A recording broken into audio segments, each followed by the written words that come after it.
先週のトピックスを解説する週刊トマト。今回はウラン ETF-URA が週間プラス 16% と急騰したウランセクターの上昇理由について見ていくよ。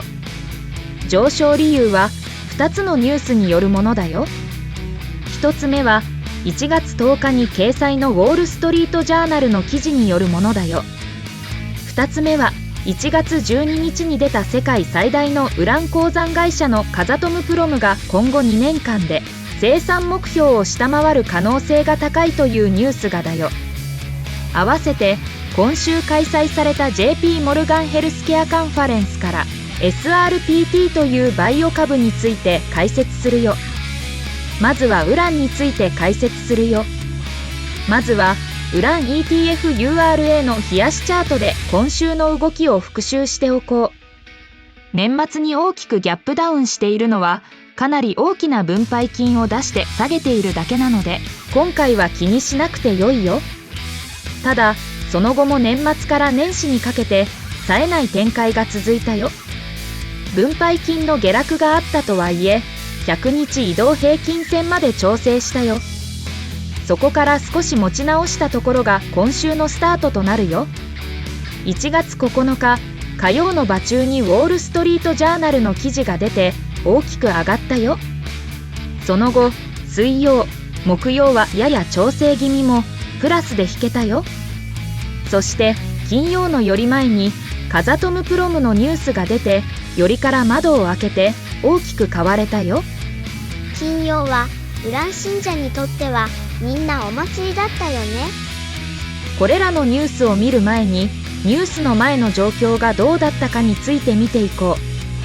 左側が先ほどのウラン ETF-URA の冷やしチャートだよ。右側はコメックスに上場している有酸 O8 先物、すなわちウラン先物のチャートだよ。右側は終値しかないので見にくいけどこれを比較して見ていこう。ウラン先物は11月中旬に上昇しそこから横ばい、さらに12月中旬に上昇しそこからじりじり上がる展開だったよ。それに対して株価は11月も12月もやや上がっているけどほぼ横ばいだった。さらに12月下旬は調整をしていたのが現実よ。もちろん現資産とその鉱山株の株価の動きが一致しないことはよくあることだけど今回もそれが起こっていたよ。ウランのスポット価格が上がればウラン鉱山会社の企業価値が上がるはずだけどそれに株価がついていかなかったということね。株は美人投票で決まるものだから最終的には株を買いたい人と売りたい人の関係で株価が決まるよ。なのでウラン価格と鉱山株の動きは必ずしも一致しないよ。これでウォールストリートジャーナルの記事が出る前の状況を理解できたよね。ウラン価格は上がっていったけど株価は上がっていかなかったという状況だったよ。次にウォールストリートジャーナルの記事がどんな内容だったか見ていくよ。はっきり言うと我々にとって目新しいものはなかったよ。ウラン価格の上昇やバンクオブアメリカのレポートによるウラン価格の見通し、ウランマーケットの逼迫や米国のロシア産の禁止の動き、カザトムプロムやカメコなどの大手ウラン鉱山会社の生産の停滞が挙げられていたよ。バンクオブアメリカのレポートは日曜にすでに出ていたけど株価は反応しなかったよ。他の情報もウランをチェックしていた人にとってはよく知っている内容だったよ。それなのになんで株価が上がったの？推測でしかないけどウォールストリートジャーナルという多くの投資家が読む媒体に載ったことが上昇の要因ではないのかと思っているよ。これまでのウラン相場はウランマニア投資家が買い上がっていた相場だけどそろそろマニアの相場から一般投資家も買いに行ったのではないかと思っているよ。その日夜更かしして相場を見ていたけどまずは大型ウラン鉱山会社である CCJ が大きく買われ始めてその後それについていく感じで小型ウラン鉱山会社が買われていったよ。これはウォールストリートジャーナルの記事を見て代表的なウラン会社をまず買われていったのではないかと思っているよ。マニア相場から一般投資家の相場になるか期待したわね。夜更かしは美容に悪いのによく見てたよね。その次の水曜日は調整気味だったけど、CCJ は木曜日もさらに上昇したよ。一方で木曜は小型ウラン鉱山株は売られ気味の銘柄も結構あったよ。一般投資家が小型ウラン鉱山株を買うのは度胸がいるもんね。そもそも銘柄すら知らないかも。となると買われたのは CCJ や ETF である URA、URNM あたりかしら。次にカザトムプロムのニュースリリースを見ていくよ。金曜のより前に2024年の生産計画を調整予定というリリースが出たよ。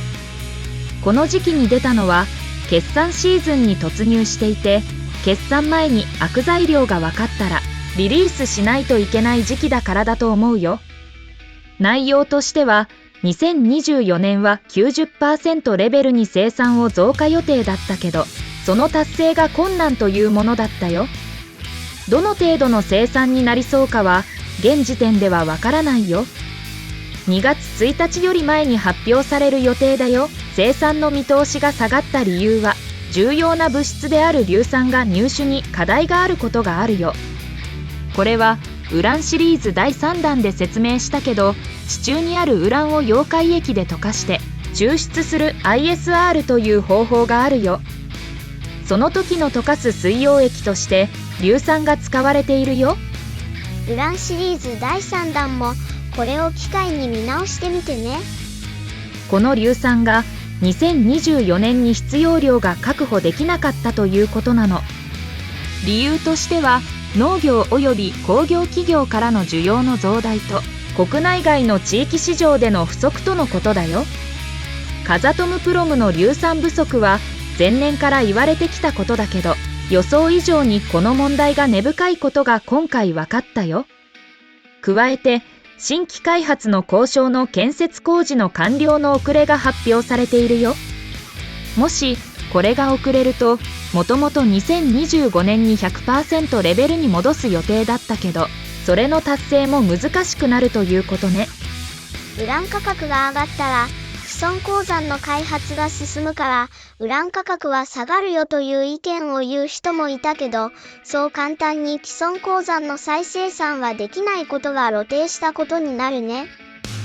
そうね。 CCJ も昨年9月3日に生産を下方修正をしているよね。よく分かっていない投資家はスイッチを押せば簡単に既存のウラン鉱山の生産を増やせると思っているようだけど、現実が分かってないよね。交渉開発にも経験のある人材の採用が必要だし、今回の硫酸のような材料や試薬のサプライチェーンも確保しないといけないのよ。言うほど簡単ではないよ。以前に言ったようにウランは枯渇するような希少な資源ではないよ。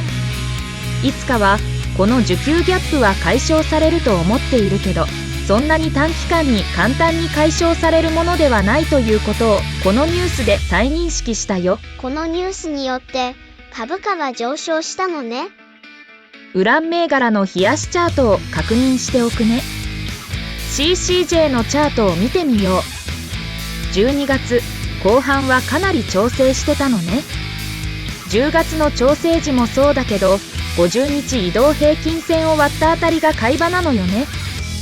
そして火曜から上昇相場になり、金曜の出来高はやばいね。ただ金曜はやや上髭気味になっているね。 UEC のチャートを見てみよう。こちらは11月後半ぐらいからレンジ相場だったね。時々1日でマイナス 15% の振り落としとかあったけど、ただの買い場だったね。火曜日に高値近辺まで戻して、金曜の出来高はかなり大きくブレイクしたね。大きな陽線をつけていい感じだね。 NXE のチャートを見てみよう。こちらも UEC と同様のチャートだね。新年に入って弱くて50日移動平均線まで調整したけど、火曜から反発したね。こちらも10月は50日移動平均線がサポートラインだったので、今週月曜火曜で買えたかどうかだね。金曜は大きな陽線と出来高を伴いブレイクしたね。DMN のチャートを見てみよう。こちらは11月に高値をつけてから12月は弱かったよ。50日移動平均線も割って100日移動平均線の手前まで調整したよ。そこから火曜に反発し、金曜は大きな出来高を伴ってブレイクしたよ。10月の出来高が大きいのは公募増資の時のだよ。その出来高よりやや少ないぐらいだね。次の話題に移るよ。1月8日から11日にサンフランシスコで開催された JP モルガンヘルスケアカンファレンスの内容の一部を紹介するよ。JP モルガンヘルスケアカンファレンスはサンフランシスコにて500社以上の企業が多数の機関投資家関係者向けに説明する投資家向けシンポジウムだよ。今年は42回目。このカンファレンスに合わせてバイオ企業が新しい材料を発表することがあり、バイオ株の上昇が見られるので毎年注目だよ。トマトちゃんはバイオまで説明できるのね。今回説明するのは SRPT。エリビディズという DMD に対する遺伝子治療の製品を持っているの。DMD はデュシェンヌ型筋ジストロフィーという名前の病気だよ。筋ジストロフィーという筋肉が徐々に弱くなっていく病気で、難病として指定されているよ。筋肉は日常的なあらゆる行動、歩いたり、運動したり、呼吸したり、心臓を動かしたり、とても重要な働きをしているものなの。筋ジストロフィーは遺伝子の一部に問題があり、筋肉の中にあるタンパク質がうまく機能しないの。病気の型としていろいろあるけど、その中のデュシェンヌ型がこの遺伝子治療の対象だよ。主に男性で幼児頃から症状が見られる病気だよ。ジストロフィンという遺伝子に問題があり、体の中でジストロフィンを作ることができなくなっているのよ。3歳から5歳頃になると運動発達の遅れがかなり目立つようになり、5歳から6歳に運動機能のピークを迎えるの。10歳頃までは自分の力で歩くことができるの。その後、歩くことが難しくなっていくの。10歳代後半以降に肺や心臓、食べたり胃腸の筋肉が弱くなり、さまざまな合併症を引き起こす病気なの。かなりの重病なのね。このような患者さんを少しでも救える薬ができるのは重要よね。でもそこまで患者さんは多くない気がするんだけど、よく開発するね。 FRB をはじめとする規制当局は、こういった難病に対しては優先的に治療の審査をしたり、高い薬の価格をつけられるようにして優遇措置をしているよ。そのためこういった分野で成長していったバイオ企業も多くあるよ。 SRPT はこの DMD に対して初めて承認された遺伝子治療を開発した会社なの。遺伝子治療なんて最先端分野だよね。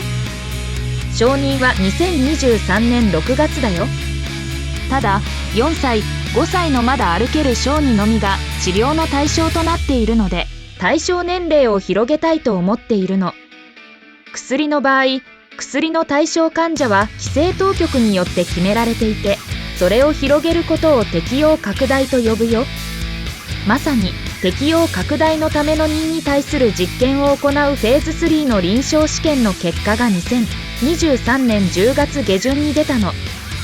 結果は主要評価項目で統計的有意差なしという落胆する結果で、株価も暴落したよ。そこに今回のカンファレンスで適用拡大に対して CEO が肯定的なコメントを出したことで、承認は無理ではないということが認識され、今回株価が上がったよ。加えて同時に発表された決算で2023年のエリビディズの売上が予想を大きく上回ったよ。これは多くの DMD の患者さんやそれを見ているお医者さんがこの遺伝子治療を必要としていることを示していることになるよ。患者さんが求めている遺伝子治療なのね。SPRP の冷やしチャートはこんな感じ。10月の試験結果で大幅下落をしたものの、そこからリバウンドしているね。11月12月はバイオ株がかなり強かったので、その地合いに乗って上昇しているね。そして今回のカンファレンスを経て、試験結果が出る前の株価を超えているね。試験結果で暴落したところで変えていればダブルバガー達成ね。さて、今回の週刊と的は皆さん楽しんでもらえたかな？今回の内容で私はウランとお船のマニアでないことは分かったよね。単なるウラン教の教祖だと思っていたよ。ウラン株の急騰で週末のテンションが高かったのは事実だけどね。今後は米国株やコモディティに関して幅広い分野を扱っていくよ。今後のトピックスも見たいと思ったらチャンネル登録と評価をしてね。